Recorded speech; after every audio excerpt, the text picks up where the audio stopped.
Hi friends, तो मैं आपका बहुत बहुत स्वागत करता हूँ एक बार अपने आईआईटी ऐप के इस पार्ट 5 में। तो फ्रेंड्स, चलिए आगे बढ़ने से पहले आज देख लेते हैं कि अभी तक हम कौन कौन से पार्ट्स में कितने कितने क्लॉज डिस्कस कर चुके हैं। तो चलिए देखते हैं। तो फ्रेंड्स, अभी तक हमने पार्ट 1 में जो डिस्कस किए हैं वो 0 से लेके 3 तक जो हमारे क्लॉज हैं वो हमने पार्ट 1 में डिस्कस किए हैं। 4 और 5 नंबर का जो क्लॉज है वो हमने पार्ट 2 में डिस्कस किया है। और 6 एंड 7 जो है वो हमने पार्ट 3 में डिस्कस किया है। 8 जो क्लॉज है हमारा ऑपरेशन, वो हमने पार्ट 4 में डिस्कस किया है। और आज अपने इस पार्ट 5 में हम डिस्कस करने जा रहे हैं क्लॉज नंबर 9 एंड 10, जो कि है हमारा परफॉर्मेंस इवेल्युएशन और इम्प्रूवमेंट।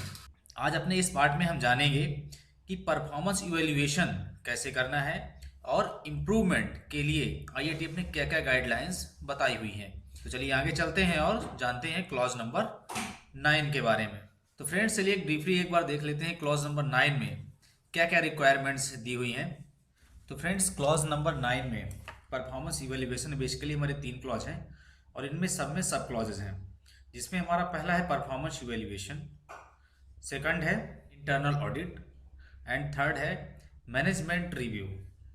तो चलिए अब हम जानते हैं सबसे पहले performance evaluation. 9.1 monitoring measurement analysis and evaluation. तो इसमें स्टैंडर्ड क्या कहता है? The organisation shall determine what need to be monitor and measure. Organisation डिटरमाइन करेगा क्या चीज़ मॉनिटर करनी है और क्या चीज़ मेजर करनी है। The method for monitoring and measurement analysis and evaluation needed to be ensure valid result।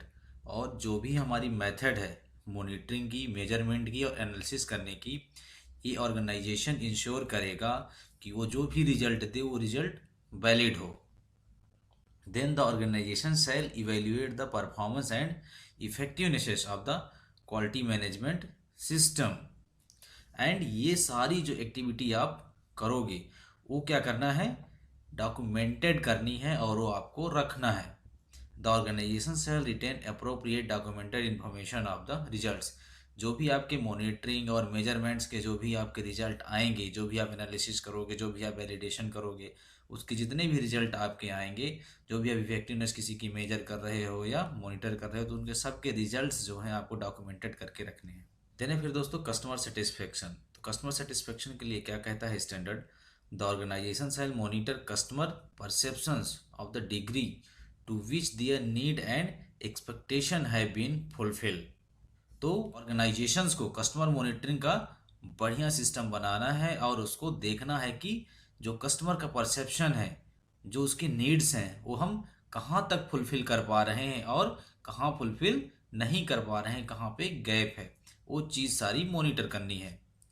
The organisation shall determine the method for obtaining and monitoring review this information. और ऑर्गेनाइजेशन को एक monitoring system का documented method बनानी है कि जो customer से information आएगी वो कैसे आएगी, उसको कैसे मॉनिटर करेंगे, कैसे रिव्यू करेंगे। तो उसके लिए भी स्टैंडर्ड ने कुछ गाइडलाइन बनाई है कि कैसे आपको मॉनिटर करना है, क्या क्या चीज़ें देखनी है। तो चलिए देखते हैं। वो चीज़ स्टैंडर्ड ने कुछ नोट में लिखी हुई है। क्या नोट है वो? Example of monitoring customer perception can include customer survey. तो एक कस्टमर सर्वे फॉर्म आता है, तो वो आपको मॉनिटर करना है। देन कस्टमर फीडबैक फॉर्म आता है, तो कस्टमर फीडबैक फॉर्म भी आपको कस्टमर से लेते रहना है कि हमारा फीडबैक क्या है। On delivery products and services, जो भी आप प्रोडक्ट दे रहे हो और डिलीवरी दे रहे हो उसके लिए कस्टमर एक फीडबैक फॉर्म देता है, उसमें सारी चीज़ें वो मेंशन कर देता है। और क्या आपके वारंटी क्लेम्स कोई आ रहा है डीलर से, नहीं आ रहा है, कोई कंप्लेंट्स आ रही है, नहीं आ रही है, ये सारी चीज़ें आपको कस्टमर से फीडबैक में लेते रहना है और उन चीज़ों को मॉनिटर करना है। और उसके लिए एक बढ़िया सा आपको मॉनिटरिंग सिस्टम बनाना है। कैसे आप मॉनिटर करोगे, कैसे आपके पास इंफॉर्मेशन आएगी, कैसे आप उस चीज़ को रिव्यू करोगे और कैसे उसका आप एनालिसिस करोगे और कैसे उस एनालिसिस के लिए आप एक्शन प्लानिंग करोगे और कैसे उसका रिव्यू करोगे, वो सारी चीज़ें आपको मॉनिटर करनी है, सिस्टम बनाना है और अपने पास रखना है। देन है 9.1.3 एनालिसिस एंड एवेल्युएशंस, जो कि मैंने आपको पिछले में बताया। The organisation shall analyse and evaluate appropriate data and information arising from monitoring and measurement. तो ऑर्गेनाइजेशन क्या करेगा, सारी इन्फॉर्मेशन को एनालाइज करेगा, इवेल्युएट करेगा, जो भी उसको सही लगेगा, जो भी इन्फॉर्मेशंस एराइज हो रही हैं, जो भी इन्फॉर्मेशन मॉनिटर और मेजर हो रही हैं। And the result of analysis shall be use to evaluate, और जो भी उसका एनालिसिस का रिजल्ट निकलेगा उसको कहाँ पे यूज करेगा, conformity of the product and services, customer को इंश्योरेंस दिलाने में यूज करेगा कि हमारे जो प्रोडक्ट और प्रोसेस की कन्फर्मिटी है सर्विस की, वो किस बेस में हम दे रहे हैं। Then the degree of customer satisfaction, तो जैसे कि मैंने यही बताया, कस्टमर को सेटिस्फेक्शन देने के लिए इसका जो रिजल्ट आएगा मॉनिटरिंग और मेजरमेंट का वहाँ पे, और इस रिजल्ट का यूज हम परफॉर्मेंस मेजरमेंट के लिए कर सकते हैं कि हमारी जो क्वालिटी मैनेजमेंट सिस्टम हो इफेक्टिवली वर्क कर रहा है कि नहीं कर रहा है।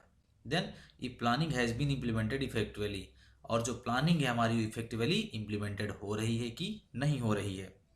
Then the performance of external provider, और जो हमारे एक्सटर्नल प्रोवाइडर्स हैं उनकी परफॉर्मेंस कैसी है। जब हम कोई भी चीज़ मॉनिटर करेंगे, मेजर करेंगे, तो हमें पता चल जाएगी कि जो भी हम एक्सटर्नली प्रोवाइडेड पार्ट ले रहे हैं उनकी परफॉर्मेंस कैसी आ रही है, प्रोडक्ट की परफॉर्मेंस कैसी है, उनकी सर्विस कैसी है। Then the need for improvements and the quality management system, और ये सारी चीज़ें मॉनिटर करने से, मेजर करने से, इवैल्यूएशन करने से हमें पता चलेगा कि हमारे क्वालिटी मैनेजमेंट सिस्टम में हमें इम्प्रूवमेंट करने की कहाँ पे ज़रूरत है और हम कहाँ पे सुधार करें। तो इन सब चीज़ों को देखते हुए हम उसमें इफेक्टिवनेस में एक्शन ले सकते हैं, और यदि कोई रिस्क निकलता है तो अपॉर्चुनिटी फॉर इम्प्रूवमेंट होगा। और इसके लिए हम जो भी मेथड यूज करें डाटा एनालिसिस करने के लिए, वो स्टैटिस्टिकल टेक्निक्स होनी चाहिए। देन है फ्रेंड्स 9.2 इंटरनल ऑडिट। तो इसके लिए क्या एक गाइडलाइन दी है स्टैंडर्ड ने, the organisation shall conduct internal audit at planned interval to provide information on whether the quality management system conforms to. तो ऑर्गेनाइजेशन जो भी है एक प्लान्ड इंटरवल में इंटरनल ऑडिट्स कंडक्ट करेगा, जिससे कि ऑर्गेनाइजेशन को पता चलता रहे कि जो भी उसकी रिक्वायरमेंट्स हैं, क्वालिटी मैनेजमेंट सिस्टम है, वो इफेक्टिवली वर्क कर रहा है कि नहीं कर रहा है, और कहीं भी जो भी स्टैंडर्ड्स की रिक्वायरमेंट्स हैं उसमें कहीं कोई गैप तो नहीं है, कोई CSR है उसमें कोई गैप तो नहीं है, स्टैंडर्ड में कहीं कोई इम्प्लीमेंटेशन में गैप तो नहीं है, कहीं ऑर्गेनाइजेशन को कोई लॉस तो नहीं हो रहा है। तो सारी चीज़ें इफेक्टिवली मेंटेन हो रही हैं कि नहीं हो रही हैं, ये सारी चीज़ें इंटरनल ऑडिट से निकल के आएंगी और इंटरनल ऑडिट्स में ये मॉनिटर की जाएंगी। Then plan establish implemented and maintain the audit programme including the frequency, method, responsibility, planning, requirements, reporting be shall take into consideration. तो ऑर्गेनाइजेशन इंश्योर करेगा कि आपको ऑडिट की फ्रीक्वेंसी क्या रखनी है, और ऑडिट की रिस्पॉन्सिबिलिटी किसको देनी है, ऑडिट की मेथड क्या होगी, और उसको आपको कितनी बार करना है, 6 महीने में करना है, साल में एक बार करना है, और कैसे करना है, चेक शीट आपको क्या रखना है, ऑर्गेनाइजेशन विल डिसाइड। एंड उसकी इफेक्टिवनेस जो आएगी उसकी मॉनिटरिंग आपको कैसी करनी है। और इसमें ये इंश्योर जरूर करना है कि प्रीवियस ऑडिट्स का आपका डाटा क्या है, प्रीवियस ऑडिट्स की आपकी NC क्या है, वो आपको प्रेजेंट ऑडिट्स में जरूर चेक करनी है। Then define the audit criteria and scope for each audit. जब भी आप ऑडिट करने जाओगे तो ऑडिट का क्राइटेरिया जरूर डिफाइन करना है आपको कि मेरे ऑडिट का स्कोप क्या है और क्राइटेरिया क्या है। और ऑडिट के लिए आप ऑडिटर जो सेलेक्ट करोगे उसको ऑब्जेक्टिव पते होने चाहिए कि मेरी ऑडिट के ऑब्जेक्टिव क्या है। ऑडिट करने के बाद में ऑडिट का रिजल्ट्स आपको शेयर करना है कंसर्न प्रोसेस के साथ में और मैनेजमेंट के साथ में। जो भी आप ऑडिट करोगे उसकी आपको डॉक्यूमेंटेड इन्फॉर्मेशन रखनी है, और उसके जो भी एक्शन प्लानिंग होगी वो सारी चीज़ें आपको मैनेजमेंट के साथ में शेयर करनी है। Then friends 9.3 management review. तो चलिए देखिए मैनेजमेंट रिव्यू का क्या गाइडलाइन है। मैनेजमेंट रिव्यू जैसे कि नाम से ही आपको समझ में आ जाता है कि मैनेजमेंट रिव्यू जब करेगा उसको हम बोलते हैं मैनेजमेंट रिव्यू। जब कोई मैनेजमेंट सारी चीज़ों को रिव्यू करता है एक साथ में तो उसको हम बोलते हैं मैनेजमेंट रिव्यू। तो top management shall review the organisation quality management system at plan. तो जो भी आपका टॉप मैनेजमेंट है वो आपको क्वालिटी मैनेजमेंट सिस्टम को प्लान्ड मैनर में इंटरवल में रिव्यू करेगा। उसके लिए प्लानिंग होनी चाहिए कि आपको 6 महीने में करना है, कि क्वार्टरली करना है, मंथली करना है, कि ईयर में एक बार करना है। किस लिए भी किया जाता है review? To ensure its continuing suitability, adequacy, effectiveness and alignment with the strategic directions of the organization। ये सारी चीज़ें इसलिए की जाती है रिव्यू वगैरह कि हमारा जो ऑर्गेनाइजेशन है वो सारी चीज़ें एडिक्यूट कर रहा है कि नहीं कर रहा है, उसकी इफेक्टिवनेस सही आ रही है कि नहीं आ रही है, एक अलाइंड वे में काम कर रहा है कि नहीं कर रहा है, और हमारा ऑर्गेनाइजेशन एक स्टैटिकल डायरेक्शन में काम कर रहा है कि नहीं कर रहा है। ये नहीं है कि कोई कस्टमर हमारे से जुड़ा हुआ है उसको पेन हो रहा हो, कस्टमर छोड़ के जा रहे हैं बट ऑर्गेनाइजेशन कोई पड़ी ही नहीं है और ऑर्गेनाइजेशन लॉस की ओर जा रहा है और कोई ध्यान नहीं दे रहा है, फाइनली पता चला ऑर्गेनाइजेशन बंद करना पड़ गया। तो इसलिए ऑर्गेनाइजेशन में मैनेजमेंट रिव्यू बहुत ज़रूरी होता है। देन है 9.3.2 management review inputs. Management review की बात तो कर दी, बट मैनेजमेंट रिव्यू के इनपुट्स क्या क्या होने चाहिए। अब मैनेजमेंट जब आप रिव्यू करोगे तो उनमें आपको क्या क्या चीज़ें वेरीफाई करनी है। तो स्टैंडर्ड ने इसके लिए कुछ लिमिटेड गाइडलाइन दी है कि आपको ये कम से कम मिनिमम इतना तो आपको वेरीफाई करना ही करना है, बाकी जितना आप कर सकते हो वो बहुत अच्छी बात है। तो चलिए देखते हैं कौन कौन सी चीज़ें हैं मिनिमम, ये जो कि सेल रिक्वायरमेंट्स है। The management review shall be plan and carry out taking into considerations, ये सारी चीज़ें आपको ध्यान में रखनी है। The status of action from previous management review, इससे पहले आपने जो मैनेजमेंट रिव्यू किया है उसके जो आपने एक्शंस लिए थे उनका स्टेटस अभी क्या है, वो ओपन है कि क्लोज है, इस चीज़ को इंश्योर करना है करंट जो आप मैनेजमेंट रिव्यू करोगे। Then change in external and internal issues that are relevant to the quality management system, तो चेंजेज जो एक्सटर्नल एंड इंटरनल इशूज हैं उसमें कोई चेंजेज हुआ है कि नहीं हुआ है जो भी क्वालिटी मैनेजमेंट सिस्टम से रिलेटेड हैं। Information on the performance and effectiveness of the quality management system including in trend, तो परफॉर्मेंस क्वालिटी मैनेजमेंट सिस्टम की जो परफॉर्मेंस है उसको क्या है, किस ट्रेंड में है, डिक्रीजिंग ट्रेंड में है, इंक्रीजिंग ट्रेंड में है। जैसे कि जो भी आप ट्रेंड मॉनिटर करो, किस चीज़ का ट्रेंड मॉनिटर करोगे, customer satisfaction and feedback from relevant interested parties, तो आप एक कस्टमर सेटिस्फेक्शन मॉनिटर करोगे और उनका फीडबैक मॉनिटर करोगे जो भी आपकी इंटरेस्टेड पार्टीज होंगी।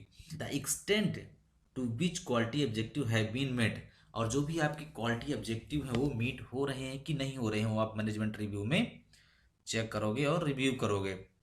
Process performance and the conformity of product and services, आपकी प्रोसेस की परफॉर्मेंस क्या है, प्रोडक्ट की कन्फर्मिटी क्या है आपके, एंड सर्विसेज की कन्फर्मिटी क्या है, ये सारी चीज़ें आप मैनेजमेंट रिव्यू में वेरीफाई करोगे और इसके मैंडेटरी जो है इनपुट्स हैं। Non conformity and corrective action, यदि कोई नॉन कन्फर्मिटी आई है तो उसका करेक्टिव एक्शन हुआ है कि नहीं हुआ है, ये आप मैनेजमेंट रिव्यू में वेरीफाई करोगे। मॉनिटरिंग एंड मेजरमेंट रिजल्ट्स, और जो भी आपने मॉनिटरिंग और मेजरमेंट करे उसके रिजल्ट्स क्या रहे, ऑडिट रिजल्ट्स जितनी भी आपने ऑडिट करी थी, प्लान करी थी, उनके रिजल्ट्स क्या रहे। The performance of external provider, जो भी आपके एक्सटर्नल प्रोवाइडेड हैं वो उनकी परफॉर्मेंस का ट्रेंड क्या है और वो उनके एक्शंस प्लानिंग क्या है। एडिक्वेसी ऑफ रिसोर्सेस, जो भी आपने रिसोर्सेस लगा रखे हैं उनकी एडिक्वेसी क्या है। The effectiveness of action taken to address risk and opportunities, then opportunity for improvements, और मैनेजमेंट रिव्यू करने के बाद में आपको देखना है कि अपॉर्चुनिटी फॉर इम्प्रूवमेंट क्या निकलता है, वो भी आपको इनपुट्स में रखना है कि हमारा अपॉर्चुनिटी फॉर इम्प्रूवमेंट है। देन अब मैनेजमेंट रिव्यू हो गया, देन इससे मैनेजमेंट रिव्यू से आपको आउटपुट क्या देना है।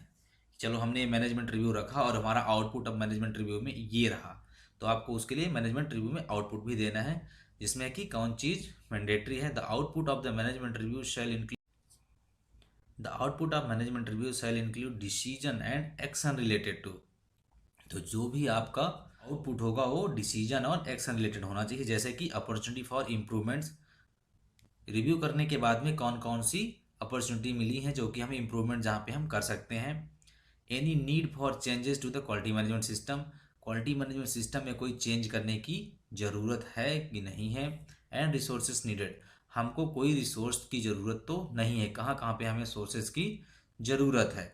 और ये जितनी भी सारी चीज़ें हैं हमारी मैनेजमेंट रिव्यू की, इसके लिए हमें एक डॉक्यूमेंट बनाना है और इसको डॉक्यूमेंट करके रखना है और इसमें हमें एविडेंस भी साथ में लगा के रखने हैं। देन फ्रेंड इसी के साथ हमारा परफॉर्मेंस इवैल्यूएशन का जो क्लॉज है 9th नंबर वो ख़त्म होता है। और अब चलिए देखते हैं क्लॉज नंबर 10th।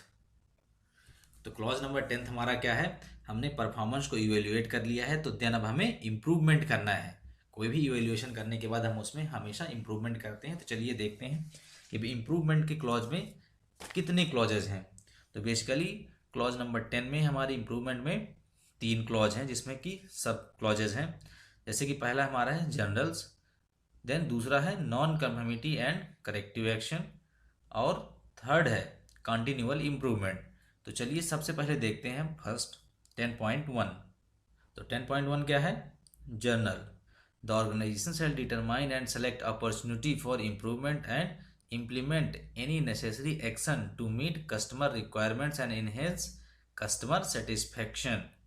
तो ऑर्गेनाइजेशन डिटरमाइन करेगा कि अपॉर्चुनिटी फॉर इम्प्रूवमेंट क्या क्या है, और उनको इम्प्लीमेंट करेगा जो उसको नेसेसरी लगेंगी, जो कि कस्टमर रिक्वायरमेंट को मीट करने में सहायता करेंगी और कस्टमर सेटिस्फेक्शन को इन्हेंस करने में हेल्प करेंगी। दी सेल इंक्लूड्स, और इसमें कुछ चीज़ें हैं जैसे कि improvement product and services to meet requirements as well to address future needs and expectations। तो इम्प्रूवमेंट्स करना हमें प्रोडक्ट एंड सर्विसेज में, जो कि कस्टमर की रिक्वायरमेंट्स को मीट करने में हमें हेल्प करे और एड्रेस करे हमारी फ्यूचर एक्सपेक्टेशंस जो है उसको मीट हो जाए। देन करेक्टिंग, प्रिवेंटिंग और रिड्यूसिंग अनडिजायर्ड इफेक्ट्स। तो जो भी हमारे अनडिजायर्ड इफेक्ट्स हैं, अनएक्सपेक्टेड जो इफेक्ट्स आते हैं, उनको हमें करेक्ट करना है, प्रिवेंट करने की कोशिश करना और रिड्यूस करने की कोशिश करना है। Then improving the performance and effectiveness of the quality management system. Quality management system की जो परफॉर्मेंस है उसको हमें कंटिन्यूअल इम्प्रूव करते रहना है। देन है friends 10.2 non conformity and corrective actions. तो यदि कोई भी इशू आता है तो उसमें हम हमेशा क्या देखते हैं, कोई भी नॉन कन्फर्मिटी होगी तो उसके लिए करेक्टिव एक्शन सबसे पहले। तो देखते हैं 10.2.1 when non conformity occurs including any arising from complaints. तो कोई भी नॉन कन्फर्मिटी हो जाती है, कस्टमर के एंड से कोई कंप्लेंट्स आती है, तो उसके लिए हमें क्या करना है, react to the non conformity and as applicable. Immediate react करना है उसमें, चाहे कोई कंप्लेंट है तो उसके लिए भी आपको इमीडिएट रिएक्ट करना है, जो भी आपका प्रोसीजर है उसके according. Take action to control and correct it. तो आपको सबसे पहले एक्शन लेना है उस प्रोसेस को, उस प्रॉब्लम को कंट्रोल करने के लिए, और जो भी प्रॉब्लम आई उसको करेक्ट करें, जिसको हम बोलते हैं करेक्टिव एक्शन।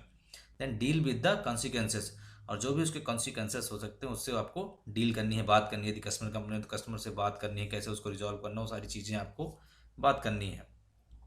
देन आपको क्या करना है, evaluate the need for actions to eliminate the cause of non conformity in. तो जो भी प्रॉब्लम आपकी है उसको इवेल्युएट करना है और उसके रूट कॉज एनालिसिस करना है, रूट कॉज तक आपको जाना है और उसको एक्शंस लेना है कि वो प्रॉब्लम उस रूट कॉज की वजह से दोबारा अकर ना हो, दोबारा रीअकर ना हो सके। देन आपको reviewing and analysing the non conformity. तो आपको नॉन कन्फर्मिटी को रिव्यू करना, उसका एनालिसिस करना है। Determining the cause of the non conformity, जैसे कि मैंने अभी बताया, उसका रूट कॉज हमें ढूंढना है, और जब भी हमें रूट कॉज मिल जाए तो उसके, और आपको रूट कॉज डिटरमाइन करना है, एनालाइज करना, और जब भी रूट कॉज मिल जाता है उस पर आपको एक्शन लेना है ताकि उस रूट कॉज की वजह से वो प्रॉब्लम दोबारा ना आ सके, और उस प्रॉब्लम के आने के जितने भी पोटेंशियल कॉजेज हो सकते हैं उन पे आप सब पे आपको एक्शंस लेना है ताकि वो प्रॉब्लम ही दोबारा ना आ सके, जिसको हम कहते हैं preventive action. Then implement any actions needed, और उनमें से जितने भी आप एक्शन लोगे उसको आपको इम्प्लीमेंट करना है। देन आपको इफेक्टिवनेस रिव्यू करना है, review the effectiveness of the corrective actions. जो भी आपने एक्शंस लिए हैं वो इम्प्लीमेंट हैं कि नहीं है, और जो भी आप एक्शंस लिए हैं उसकी इफेक्टिवनेस क्या है। Then update risk and opportunity determine during planning if necessary, और आपकी रिस्क एंड अपॉर्चुनिटी क्या है वो आपको डिटरमाइन करनी है और अपडेट करनी है। Make changes to the quality management system if necessary, और जो भी आपने एक्शंस प्लानिंग करी है वो आपको सिस्टमेटिक वे में करना है, और क्वालिटी मैनेजमेंट सिस्टम में कुछ चेंज करने की ज़रूरत है तो आपको चेंजेस करना है। जैसे आपको FMEA चेंज करना है, कंट्रोल प्लान चेंज करना है, कोई WI चेंज करना है तो आपको करना है। Then corrective action shall be appropriate to the effect of the non conformity encountered. Then है इसमें the organisation shall retain documented information as evidences of the nature of the non-conformity and any subsequent actions that the results of the corrective actions। तो जो भी आप ये analysis करेंगे, ये corrective action होगा, प्रिवेंटिव एक्शन होगा, और उसका रिव्यू होगा, इफेक्टिवनेस मॉनिटरिंग होगी। तो ये सारी चीज़ें जो भी हैं तो आपको ये डॉक्यूमेंटेड करके रखनी है। चाहे आप उसको पीएसीआर फॉर्म में रख सकते हो, चाहे आप उसको चाहो तो कापा के फॉर्म में रख सकते हो, जिसको हम बोलते हैं corrective action and preventive actions. Then अब सीधे इसमें बात ही कर दिया 10.2.3 प्रॉब्लम सॉल्विंग में। इसमें अब बता देगा ऑर्गेनाइज क्या करना है, स्टैंडर्ड अब इसमें सीधे बताएगा। The organisation shall have a documented process for problem solving including defining approaches for various type and scales of the problem, new product development, current manufacturing issues, field failure, audit findings। तो organisation को सबसे पहले documented process बनाना है problem solving के लिए। यदि कहीं से कोई प्रॉब्लम आती है तो आप कैसे उसको डील करोगे, तो डिफाइन करना है सबसे पहले various type of skill the problem, कौन कौन सी प्रॉब्लम अप्रोच आप रखोगे सॉल्विंग की, एंड कौन कौन सी प्रॉब्लम्स हो सकती हैं और किस किस प्रोसेस से प्रॉब्लम हो सकती हैं। यदि मान लो डेवलपमेंट में है तो आप कैसे डील करोगे, करंट मैन्युफैक्चरिंग से इशूज है तो आप कैसे डील करना है, फील्ड फेल्यूर है तो आप कैसे डील करोगे, कोई ऑडिट फाइंडिंग्स है तो आप उसको कैसे डील करोगे। Then containment interim actions and related activity necessary for control non conforming outputs. तो आपको जब भी कोई प्रॉब्लम आती है तो कंटेनमेंट एक्शंस करना है और रिलेटेड एक्टिविटी नेसेसरी है जो कि कंट्रोल करेंगी नॉन कंफर्मिंग आउटपुट्स को। देन आपको फिर उस पर root cause analysis methodology use करना है एंड उसका रिजल्ट्स मॉनिटर करना है, और आपको इम्प्लीमेंट करना है करेक्टिव एक्शंस इंश्योर करना है। करेक्टिव एक्शंस लेने के बाद में आपको प्रिवेंटिव एक्शंस इंश्योर करना है, और ये सारी चीज़ के लिए आप जब करेक्टिव एक्शन और प्रिवेंटिव एक्शंस ले लोगे तो आपको इम्प्लीमेंटेशन चेक करना है करेक्टिव एक्शन का, और उसके लिए आपको इफेक्टिवनेस मॉनिटरिंग भी करनी है कंटिन्यू 3 लॉट्स तक। और इसके बाद में यदि आपको लगता है कि मेरे को कोई एक्शंस जो है डॉक्यूमेंट करना है सिस्टम में, जैसे कि एफएमईए में रिस्क एनालिसिस करोगे और रिस्क को आप एड्रेस करोगे कहाँ, एफएमईए में, तो उसको आपको एफएमईए को रिव्यू करना है और अपडेट करना है। देन फ्रेंड्स स्टैंडर्ड बात करता है 10.2.4 एरर प्रूफिंग। तो फ्रेंड्स जहाँ हम एरर प्रूफिंग की बात करते हैं सीधे हमें याद आता है पोकायोके मिस्टेक प्रूफिंग या फुल प्रूफिंग। तो पोकायोके का मतलब होता है कि जिससे हमें यदि किसी प्रोसेस में यदि पोकायोका लगा है तो इसका ये समझा जाता है कि किसी भी फुल प्रूफिंग, जैसे कि मूर्ख इंसान भी गलती ना करे या गलती से भी गलती ना हो, जिसको हम बोलते हैं पोकायोका मिस्टेक प्रूफिंग। तो चलिए देखते हैं कि स्टैंडर्ड ने क्या बोला है इसके लिए। The organization shall have a documented process to determine the use of appropriate error-proofing methodologies. Detail of the method used shall be documented in the process risk analysis such as PFMEA, and test frequency shall be documented in the control plan। तो इसमें मोटा मोटा मैं यदि आपको बता दूं कि आपके पास में आपके पास में एक डॉक्यूमेंटेड प्रोसीजर होना चाहिए एरर प्रूफिंग के लिए, कि आपके पास में पूरी कंपनी में कितने एरर प्रूफिंग है उसके लिए आपकी एक लिस्ट होनी चाहिए। जितने भी एरर प्रूफिंग आपके किसी प्रोसेस में लगी हुई हैं उन एरर प्रूफिंग्स की फंक्शन क्या है, उनका वर्किंग स्टाइल क्या है, वो वर्क कैसे करते हैं, और उनको आपको रिस्क जो भी प्रॉब्लम है कैसे डिटरमाइन करते हैं, कैसे कैच करते हैं, और उनको आपको वैलिडेट करने की फ्रिक्वेंसी क्या है, कैसे आप उनको वैलिडेट करते हैं।